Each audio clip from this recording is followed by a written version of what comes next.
అతను నా నామం నెరిగినవాడు కనుక నేను అతన్ని గణపరచెదను. అతను నాకు మొర్ర పెట్టగా నేను అతనికి ఉత్తరం ఇచ్చేదను. శ్రమలైనట్లో తోడై ఉండి అతను విడిపించి అతను గొప్ప చేసేదను.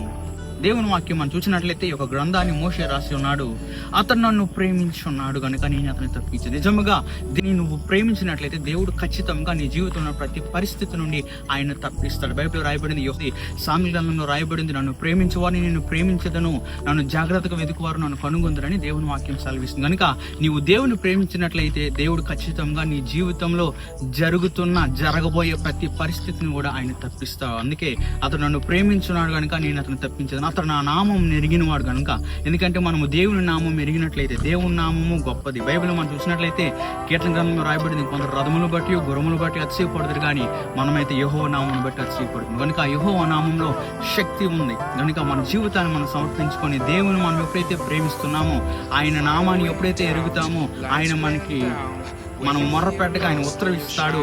మన శ్రమలన్నిటిని విడిపించి ఆయన రక్షణ మనకు చూపిస్తాడు.